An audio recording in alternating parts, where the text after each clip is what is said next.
All right, we're live. Welcome everyone to our wonderful Stop the Violence webinar that has been going on for over 3 years, coming up to 3 years. And it's been an innovative and very exciting time that we have, a journey actually, because the journey entails bringing on these incredible people, incredible individuals who have worked so hard in the area of stopping the violence, in the area of looking at the root causes according to their experiences, and finding different solutions and prevention programs and all other sorts of avenues to curb the violence. And in America, as we all have known and have shared in the past, that this webinar really started with really the concern of so many guns in America, and that America is a very strategic nation for the rest of the world. And if we can find the necessary solutions as we look at critique all the situations and present a counter proposal, then we can find a solution. And what we have had this in this journey for 3 years is we started to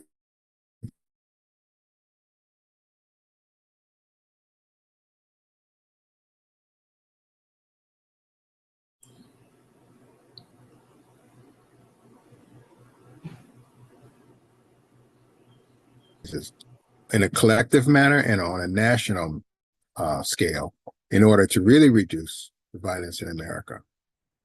Today, we have our guest speaker, and actually this is a recording of him last year. And let me tell you a little bit about this gentleman, Greg Washington. Greg Washington is a combat veteran and is an influencer, a motivator, an innovator, and a strategic leader. And most importantly, he's a family man. Greg obtained his bachelor's degree in engineering management with concentration on mechanical engineering from the United States Military Academy. And he has a very, very extensive resume, but I think one of the core parts or core avenues that is in conjunction with us is his whole stance on trauma, looking at trauma as part of, and correcting trauma as part of the avenues that are needed in order to reduce and prevent any further violent crimes. Let me just show you our topic today. And I like what he says here. It takes a village. The activist Greg Washington discuss getting past generational traumas to reduce violence. And that's another avenue that is very critical, because generations, what you do in your life today that is affecting the future has a lot to do with what happened to your family or whatever in the past. And so as we look at that, then we can also come up with solutions and reducing the crimes in certain demographic communities and the communities at large. So without any further ado, let us welcome our dear brother, activist Greg Washington. Sorry, I might have a little bit of repetition here, but we'll see. Maybe we can just fast forward that particular introduction, and then we can. Speaking to you from Zambia, Africa, and so I'm glad we have my internet is working hopefully well enough with violence in America. But what he brings to the table is an added piece that can help bring some resolve in America. So his topic today is getting past generational trauma and reducing violence in our community. Let me just tell you a little bit about him. Greg Washington is a combat veteran, an influencer, and an inventory manager for Shell Oil Company. formerly executive manager of materials management and Shell's contract and procurement division. Greg is a dynamic, high-energy professional with experience in fast-paced and challenging environments. Following his time in Shell, Greg led teams as a department manager for Unitech Elevators and a leading New York-based elevator company, but also he has a program that he deals with it when it's called to the walk of life, or the walk to honor, right? Correct? Something like that. So, and that is dealing with PTSD, veterans and PTSD. So without any further ado, let us hear from Greg Washington, getting past generational trauma and reducing violence in our community. Welcome, Greg. Hey, thank you, Reverend Oliver, for having me. I really appreciate the warm welcomes and you having me on. So yes, my name is Greg Washington. I am a combat veteran. I was a freshman at West Point when 9/11 happened. And you think about being 17, 18, and having to make a decision of, am I going to leave and go home, or will I stay knowing that I'm going to fight for my country? And so West Point is mostly about, leaders of character, right? That are willing to, commission and lead our sons and daughters in the battle. And so me and my class, we chose to stay, the majority of us, and fight. And so that's what we did. While at West Point, I played football. I was one of the top 5 all-time leading tacklers at West Point, as well as I had a chance to go to the NFL. I was in the 2005 draft, and I still chose to serve my country. And so I deployed to Afghanistan and Iraq. While over there, I lost 2 of my best friends, right? And I got injured myself. And so coming home, I had to deal with PTSD, with being injured, being hurt, the whole 9. And I'll get into that in a second, because I want to tailor this conversation around mental health, generational trauma, and the fact that it does take a village. It takes a support system for each and every one of us to, get through our trauma. So when you look at today's society, because I focus on mental health,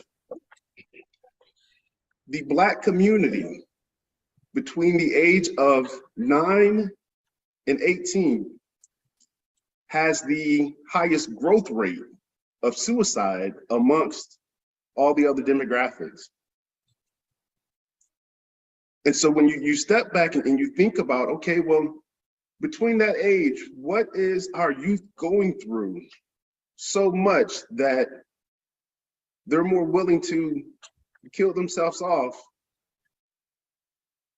based on, things around them? And so I did an 1,800-mile walk in 2021 to raise awareness for mental health and suicide prevention. I walked from Mount Bayou, Mississippi, which is one of the first official Black recognized towns in the US, to Fayetteville, North Carolina, to West Point, New York in less than 150 days.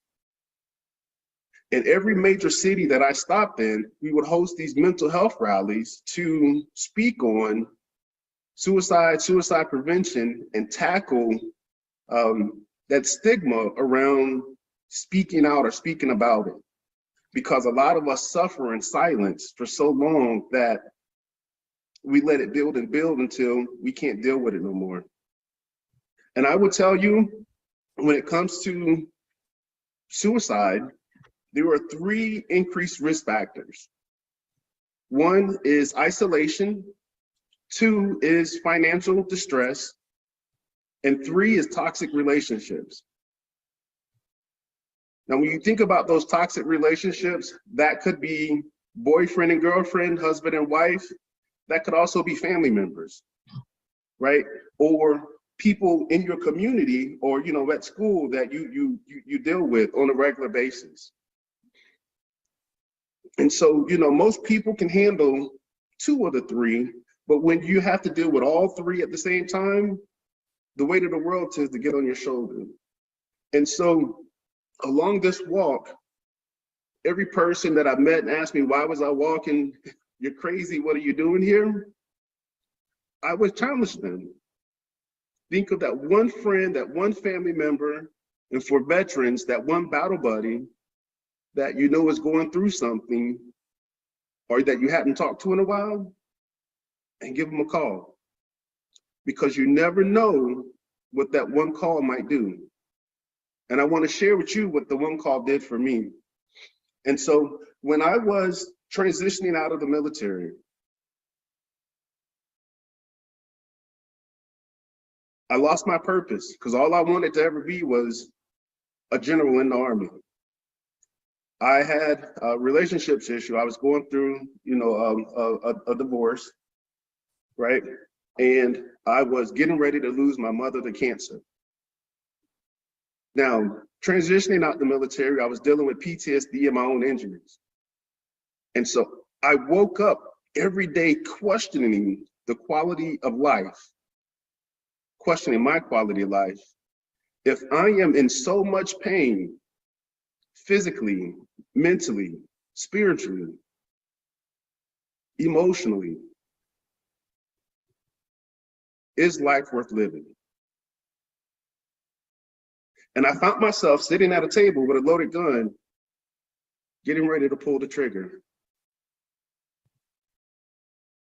And as I was picking it up, I got a phone call. And this phone call was from my little cousin. At the time, she was no more than 13, 14 years old. And she calls me, and I stop what I'm doing and I pick up the phone. And real simple conversation, ring, ring, ring. Hey, cousin Greg, what's up, baby? Nothing, me and mommy, we're broke. We're gonna go to Wally World and go window shopping. You wanna come with us? That one phone call, right? I chuckled and laughed because, you know, one, it was funny, you know, to go to Wally World and go window shopping. But that one phone call gave me enough time to breathe and to think and to know that suicide wasn't the way. And so when I did my 1,800-mile walk, I did it because I felt like it was something that needed to be done within our veteran and military and underserved community. Because we were seeing so many of our veterans, right? The status is 22 vets die a day by suicide. It doesn't include the civilian and military, where that number is actually around the range of 34 to 38 people die a day. And so to suffer in silence, to feel alone, to have so much stress on you in your home life, whether it be finances, whether it be relationships, right?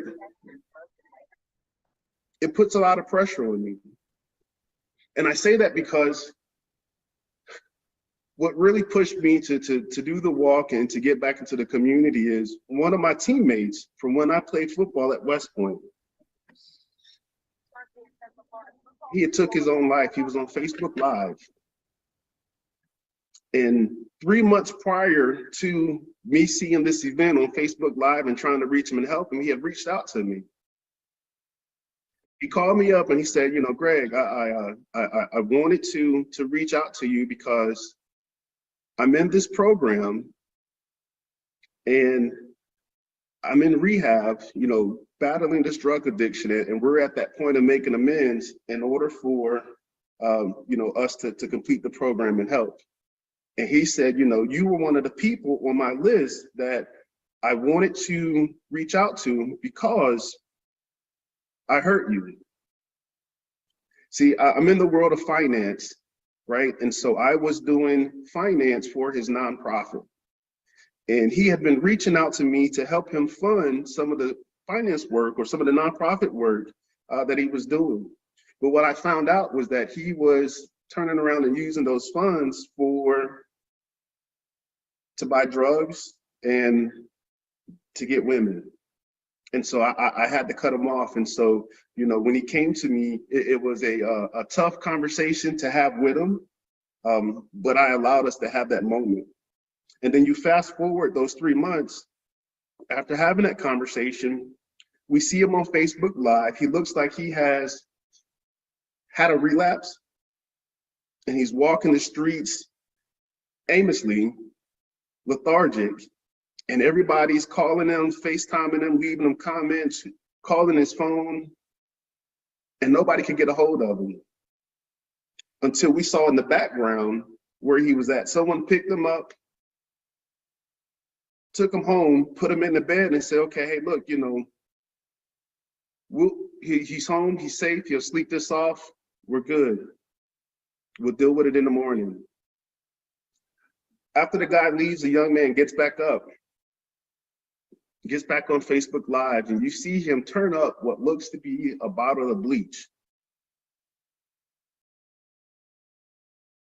And the next thing we see is him starting to go into convulsions, the phone shake and drops, and he falls to the ground, and all we can see is his hand shaking.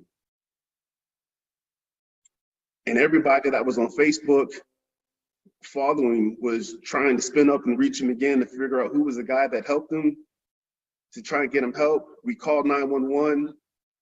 We couldn't get help there.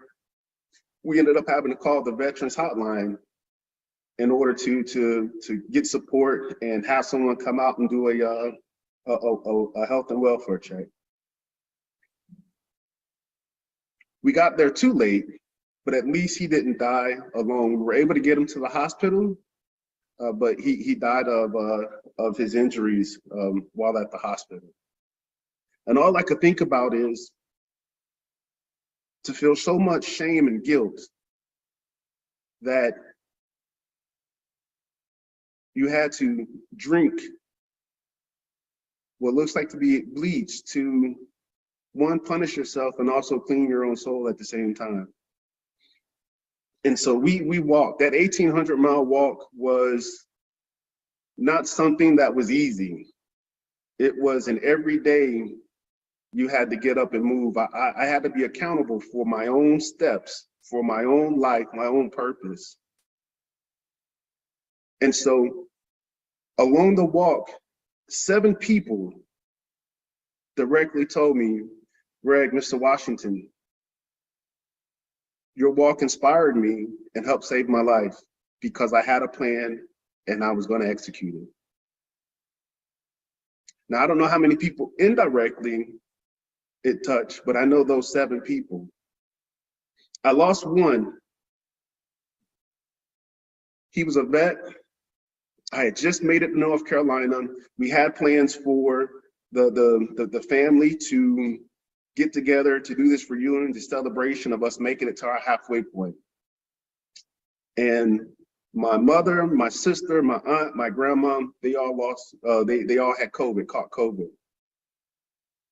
And so we had to cancel all of those plans. And so we ended up having a small gathering with the people that could come, and a veteran, a friend of mine, he had showed up, and I saw all the signs of him dealing with grief, depression, you know, stress, and he had a habit that looked like it was turning into an addiction. And so I reached out to him. I said, E, come walk with me.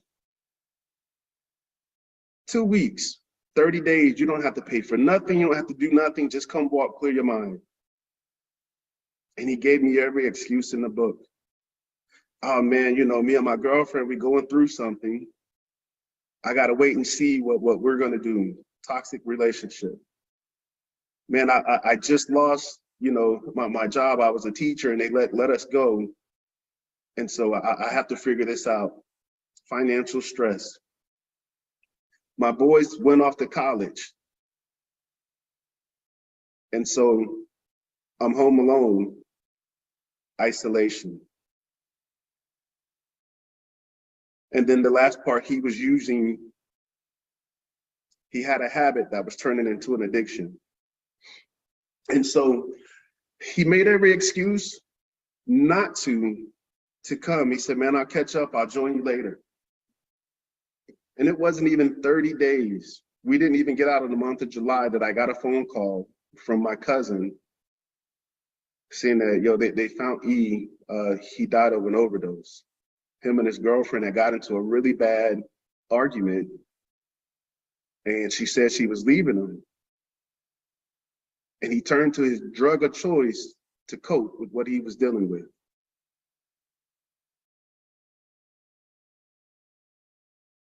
That day when I walked, when I found that out, that was the heaviest day of my walk. Every step felt like added weight, every way. But what I had to do was process that, because every person has to be accountable for their own mental health and well-being. And so a couple of things that I wanted to talk about with this session is having a village, right? And being able to process that trauma. And so we talk about gun violence. Suicide is one. Gang on gang, black on black, white on white. It's all the same, right? Resulting in someone getting hurt, their family losing a loved one.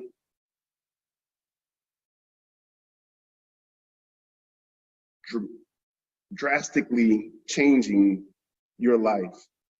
And so, you know, I look at and I say the first steps to dealing with gun violence is understanding the environment and the support system around.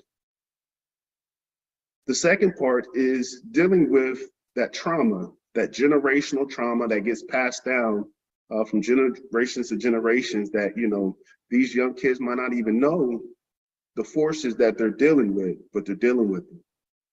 And so being able to, one, have people that you can turn to that have the capacity and the passion to care about you and your well-being, so that you can, you know, talk, because you need to be able to process this trauma. And so when you look at the holistic approach of the body and your well-being, it's the physical, it's the mental, it's the emotional, it's the spiritual.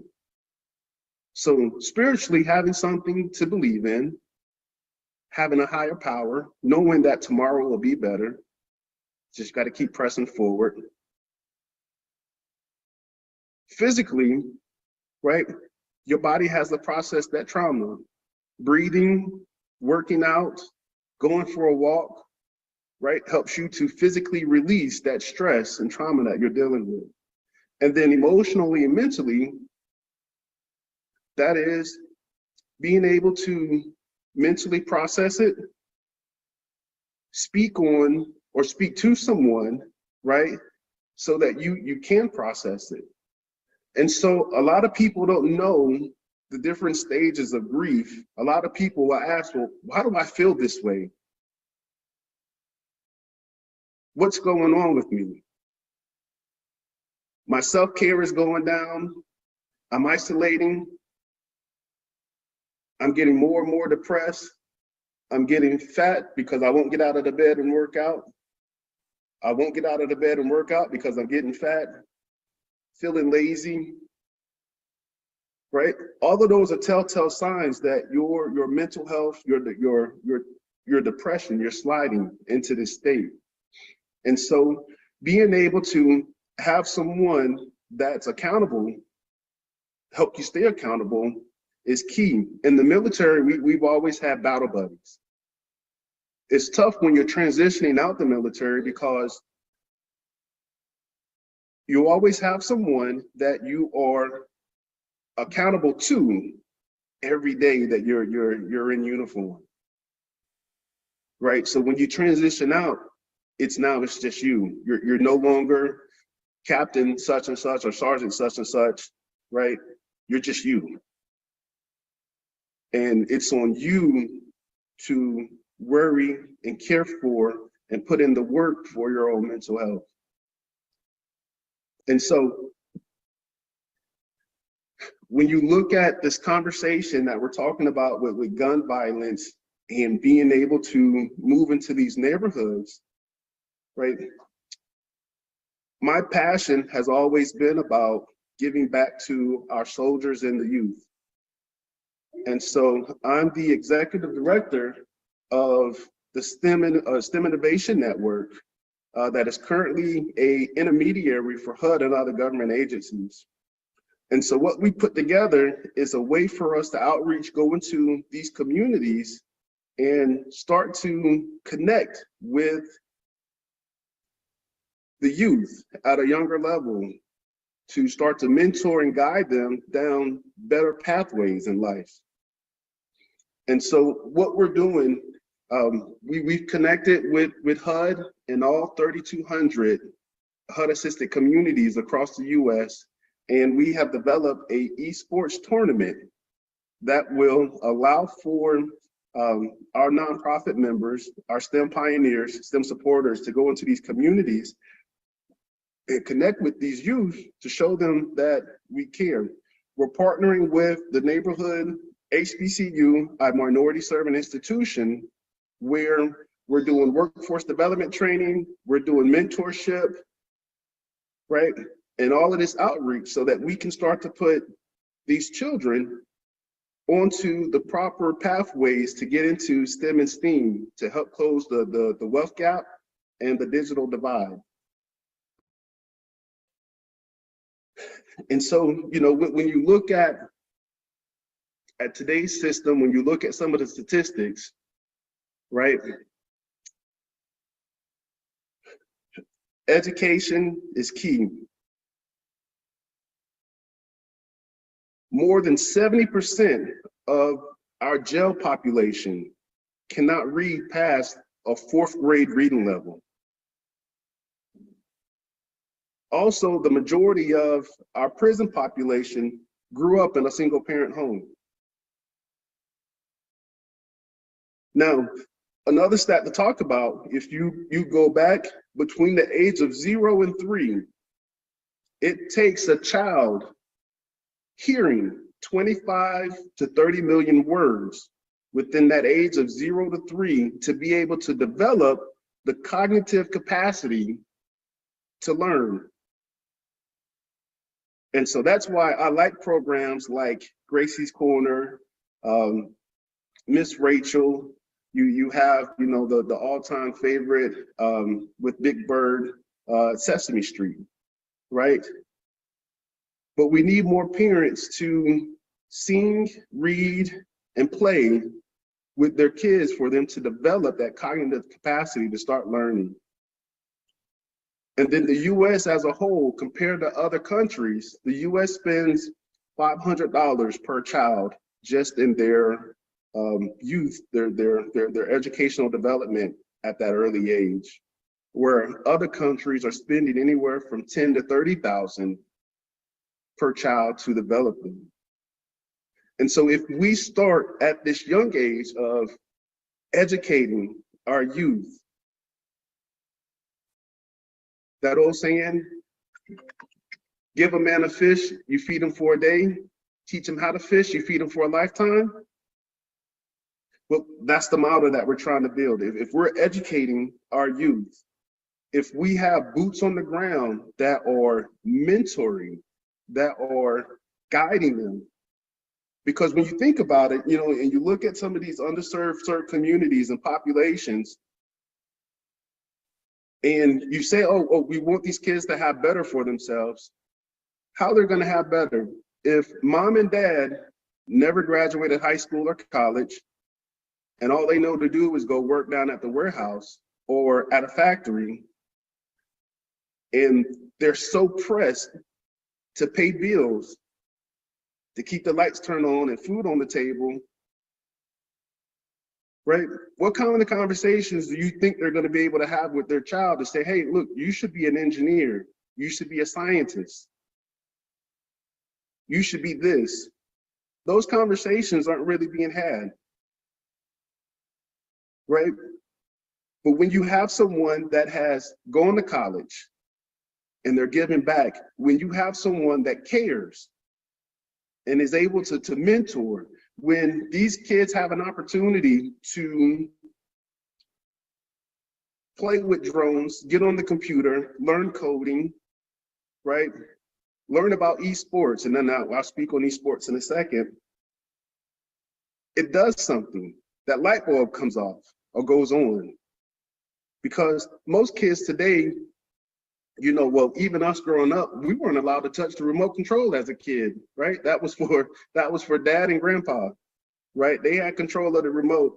And so, you know, when you think about that, being able to allow these kids to explore, right, get this hands-on experience, sparks that light bulb. And then when you have volunteers from the community, from the colleges, that go in and help support and show that they care, one, now you're establishing this ecosystem, this environment where they'll have people to turn to. They'll also see what right looks like, right? And they'll get inspired too.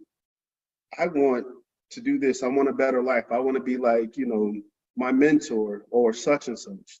I'm gonna go to college. And so, you know, that's the effort that we are doing. We're currently in 10 major cities. We've done esports, and the reason why we picked esports is because you look at where this generation is now. A lot of kids play video games. And so our effort is to meet the kids where they are. And so we're using esports as a way to connect with them, because 91% of the teen male population has access or plays video games. 75% of the teen female population has access to video games and play as well. And so with that high pool or high percentage, got you. With that high pool or high percentage, you know, that's the biggest target audience. And so this esports tournament that we're hosting is the Tournament of Champions. It's sponsored through NARSHA, our STEMnet, right? NARSHA STEMnet. And I can drop the information in the chat once I finish. You can go on NARSHA today, or you can go to stempioneers.org, and you know, you'll see our website. But we have 10 cities that we're currently in: Atlanta, Dallas, San Diego, Oceanside, California, LA, Jersey City, New York City, and we're setting up in Richmond, Virginia, and also in Chicago and Baton Rouge, Louisiana. And so we are slowly growing our network to go into these different communities and affect change in a positive way by being the boots on the ground, right? So the same way that I walked from community to community, we're doing this all over again. But this time it's not me doing it alone. It's me connecting with Reverend Oliver and others like him to be able to come together in one collective, one big collaborative to go into these communities and affect change in a positive way. And so we need the support. We need our STEM supporters to join in and participate, because we want to help those underserved communities, those next generations, get a fair fighting chance at having a better life for themselves, and doing it at work through, you know, their own doings.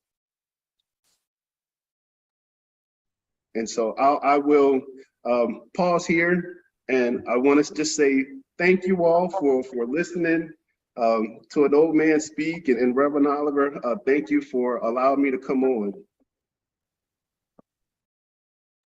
Thank you very much. So we can stop there. I want to thank everyone for this. Just wanted to open up the floor for what he said and shared with us. We just had a very exciting second organizing meeting with Dr. Bostic, Dr. Faulkner, Madeline, Alexander, VJ Smith, and a few of our UPF members.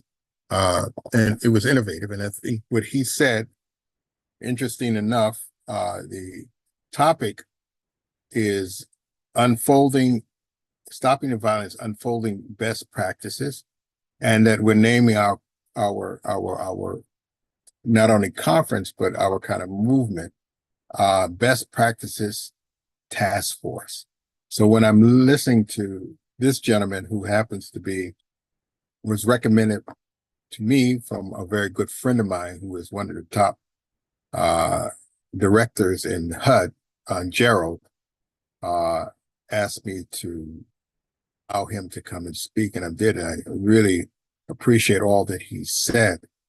But one of the things that we all came into conclusion as we wanted to open up some of the things that he shared, I think he has some very important points, was that we need a collective effort. When I re-listened to him, yes, this is exactly what he's part of the collective that needs to be to make the whole. We've had so many incredible individuals on that have what I call sustainable and measurable results, that you can measure them. And what we have found is that we always say that we're silos on our own. So what is our best tool and our strength?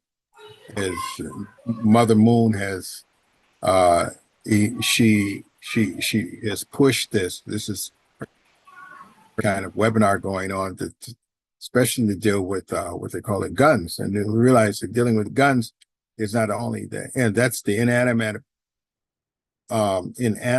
object that has been used for violent activities. However, how can we get to the point where we can solve this problem? And that is the root cause.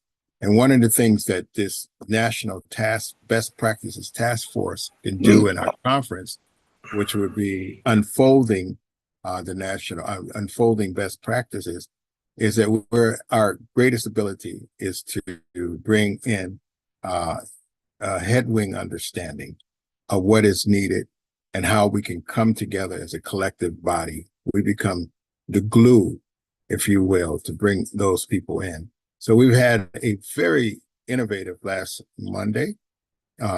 We have another one this coming Monday at 7 p.m. You're welcome to join us and hear the organizing thoughts and processes that are coming from each one of our guests and ourselves to make a very successful conference, which is dated December 14th, 15th in Las Vegas into IPEX Center.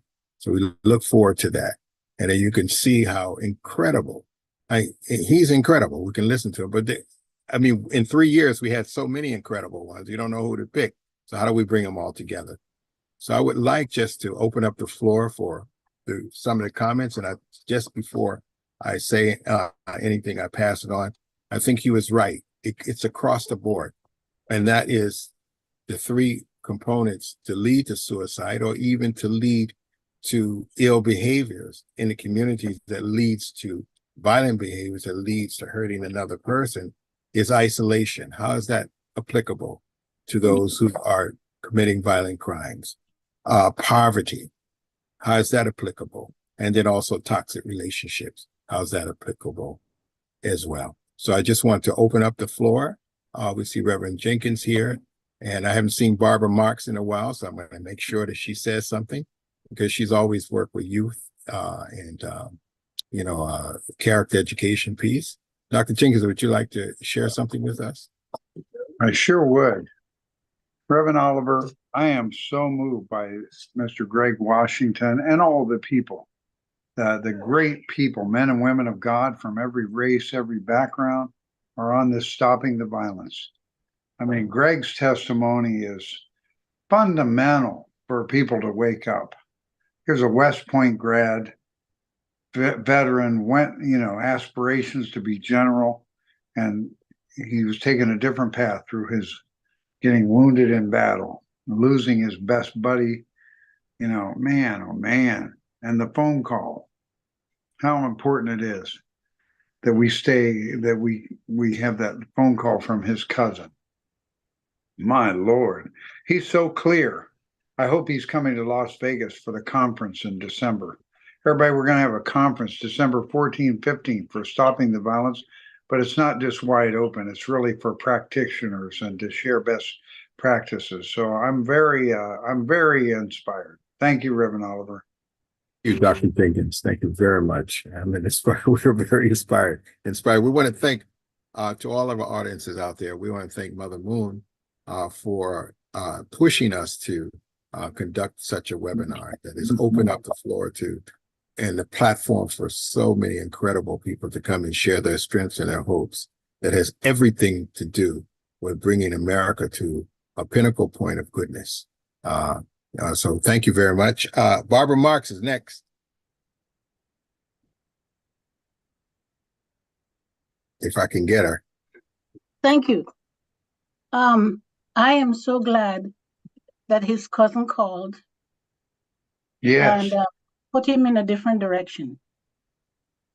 And I'm inspired by his life story, because he went from one point of attempting to take his life, and his cousin with that phone call made such a difference.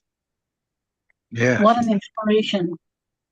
I would like to know, I am relearning how to walk these days, because in the process of playing tennis, I fell down on the tennis court, broke my femur, and so I'm learning to walk again. But in the meantime, I'm still doing things to the best of my ability. Last Sunday, I did have a program. I was emceeing a program, and we did some ambassadors for peace. And one of the recipients was a veteran. She is a former wounded veteran who had to nurse her husband for 10 years, ADHD and trauma, etc. She nursed him back to health, and she is helping other women veterans because of the abuse they experience, etc. I would like to know from our presenter, what can I do? Because I'm always looking for ways I can help veterans. I'm getting ready to teach character education as soon as I can walk again. This would be a younger group. I've taught it to an older group, but what can I do to help the veterans, especially in Northern Virginia? I cannot travel very far these days. So I would like to hear from him, what can I do to help the veterans here in Northern Virginia? He gave many ideas, but I'm sure he's aware of who's here. I also had a Parents' Day program at one of the veterans posts. And that made me realize also that there are things that's needed. But what's needed, what's the priority? He has them, he delineated them. So I'd like to hear from him. Give me an idea how I can pitch in. Well, unfortunately, this is the recording. I wish he was here to answer your question. It sounded surreal. Yeah. So anyway, we will be talking with him, and again, and I will be calling him. And Reverend Jenkins is right. I want him to be on our committee as well, and I will call him today, actually. Also, I'd like to say thank you to. I'm not always available to come on the program, especially now. Sometimes when the program is on, I have to lay down because I'm also still going through therapy, and the exercises are not easy. As they say, no pain, no gain. But today I had to be on. For some strange reason, I turned on, and I'm grateful that I did, even though it's a recording. So We're please, grateful. Reverend Oliver, your responsibility now is to get me an answer for my question. All right, I Senator. certainly will. You are the senator. Right. I He's our senator, Reverend Oliver. Yes, He yes, has the actually, authority of a U.S. senator. I'm gonna be, I'm gonna be obedient. That gives Trust me me. my assignment. Okay, next, John, thank you, Barbara Marks. Thank you so much. John O'Connor, welcome. All right. Thank you, Reverend Oliver. You know, it's so interesting and so valuable to hear these folks a second time. I write down quite a few more notes than I ever did before. And I forgot, you know, he did this through HUD. Very, very interesting, right? How he could do that. I mean, we talk about National Resource Center and doing national programs. I mean, he's done this already, right? What, 34 states, I think HUD is working with him somehow. So to know how that works and how he got that hooked up would be interesting and probably beneficial for us as an organization to understand how he did that. You know, I'm sure you probably understand more about it, obviously, than I do. But secondly, you know, does he know Frank Murphy, or it seemed like they would hook up together because of football background and some similarities, I think, in their path, you know, but I think it'd be wonderful if they would meet together and get to know each other a little bit and learn about each other's programs. So just curious about that. No, I don't know if he does or does not, but I am going to bring them together. What I found is, I said in my opening speech or comments, was what's our strength and our ability is to bring those people, those silos who don't know each other, but can be complemented. We can complement, bring them together. So even when we had our last meeting, Dr. Bostic and Faulkner and those guys, they didn't all know each other, but they had a very strong synergy and they determined to win. So yes, I will connect them. And also Murphy said that he wants to be on the committee as well for the conference. So I will be calling Dr. Washington as well. Sure. So I think, well, when our conference comes, that's the task force of our conference, right? The task force of our conference is to be able to bring those people together and find a networking or working relation. So thank you, John, for that. Bet. Thank you. Yeah, I so next I saw Bruce Sutra. Did you have one? Hey, Bruce, how are you? Hey, Dr. Oliver, how are you? I'm well, thank you. Good to see you. You know, I just want to make a small announcement that people realize that Chicago now has not only the most murders in America, but the best weather. It's just been beautiful every day. We don't have hurricanes, tornadoes, forest fires, earthquakes. Nobody gets bitten by sharks in Lake Michigan. So, and we don't get nearly the amount of snow that we did when I was a kid. And I had to walk backwards uphill both ways to school for an hour. But having said all that, I want to share something very Chicago-y. How long have we been doing these programs, Dr. Oliver? 3 or 4 years, something like that. And I've been on many of them. I've heard many great speakers. I especially remember this guy from Kansas City, among others. But I'll tell you something, I'm very frustrated. And that with all these great programs that are happening all over the country, nothing seems to be changing in Chicago whatsoever. I recently had a soccer coach call me. His team had been invited to a tournament in Chicago, and he was very hesitant to come because of the murder rate and the everything else. So I told him, Coach, don't worry. The tournament's in Soldier Field, and there'll probably be 5 cops for every player there, so nothing will happen, and your players aren't going to go out into the ghetto and get hurt. But I'm, Dr. Oliver and Reverend Jenkins, everybody, I'm very frustrated. The most outspoken anti-violence person in Chicago is our Catholic priest, Father Michael Pfleger, who Archbishop Stallings knows very well. And he is constantly screaming and yelling and doing programs to stop the violence, doing marches through the city, And I would say that I've seen zero change at all. So, in spite of all these great programs that are happening all over America, I know Reverend Jenkins met a young man that was doing, and probably still is doing, great work in Chicago in his area. But to me, I mean, people don't want to come to Chicago. People don't want to be involved. I taught in the inner city, but that was 50 years ago. And, you know, in the 2 years I taught, only one person was killed, which probably sounded horrible at the time, but now that's, you know, nothing. So I'm just sharing, I have a deep frustration with what's not happening in Chicago. And it's tough to live with every day. Thanks for letting me speak. Thank you very much. It's true. One thing I enjoyed about this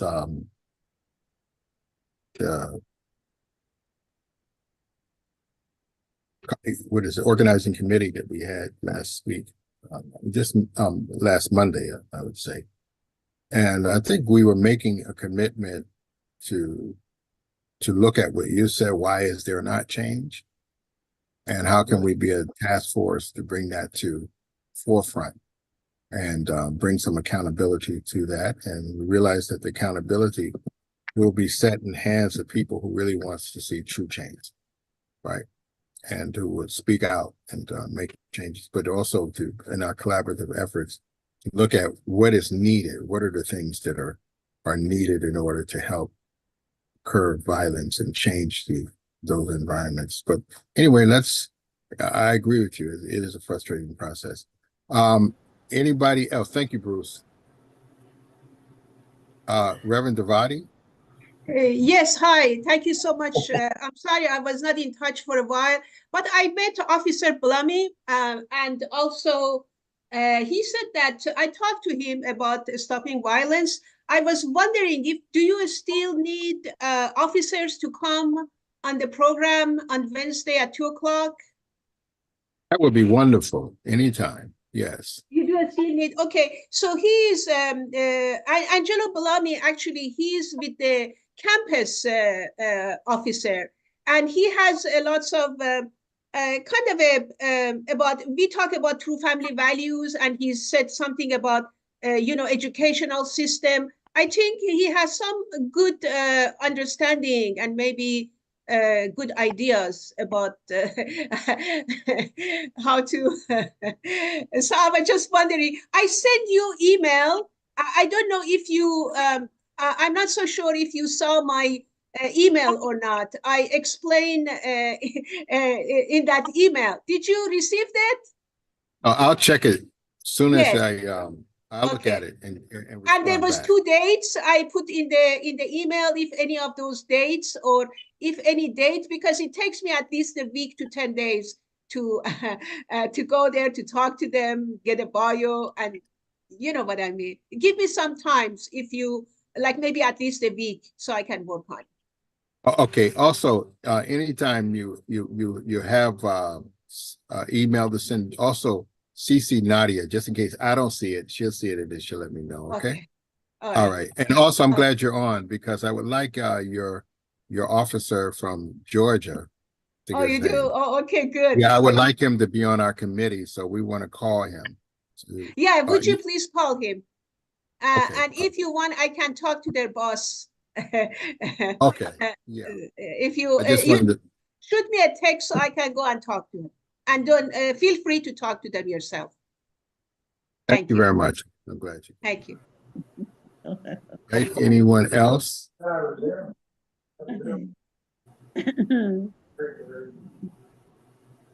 Someone want to say something? Linda, did you want to say something? Yes, hi. Hi. Thank you. Hi. I'm only on a few times on this program, but I really appreciate this program and to meet people like our speaker. I'm sorry, I forgot his name, but and I'm really, it's close to my heart as well. My father was a St. Paul, Minnesota police officer for 33 years, grew up in that kind of climate there. But just really having a respect for what our police officers have to go through on the streets too. And some of them, like this young man speaking today, just getting to the core values of each individual. And like Reverend Devati said something about true family values as well, is that changing the person's heart and attitude towards the value of not only their life, is such a high standard of value, whether they are religious or not, just trying to get that kind of thought process, for them to think about. And then take that one step further to all life is of the highest value, of course, to God, whether they believe in God or not, to just realize how valuable and how precious each person's life is. And what was I going to say? Oh, and hi back to Bruce Suture. He left me a little note as we were speaking here. But thank you so much. And I hope that he does come to the thing that Dr. Jenkins was talking about in Las Vegas. I hope he comes to that conference. That'd be great for him. Oh, yeah. Not only that, I wanted to be on a committee, organizing committee. So Yeah. it's great. So- Yeah. so Yeah. just Thank you very much, Linda. Yeah. Yeah. Thank you so much. Yeah. The floor is still open. We have like 4 minutes. Anybody have any issue? I think one of the things that, again, I would like to reiterate, and I think he had a very special ability to connect the veterans, but also youth. And those youth can be categorized in any kind of neighborhood, in black, white, yellow, all neighborhoods.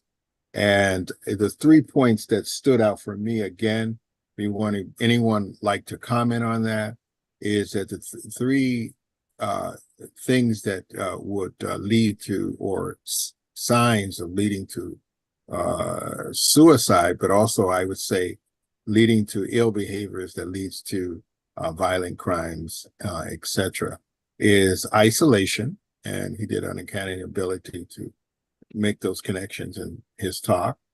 Poverty and the economic situation, and toxic relationships. And one of the things he said, of course, between husband and wife, but also in children.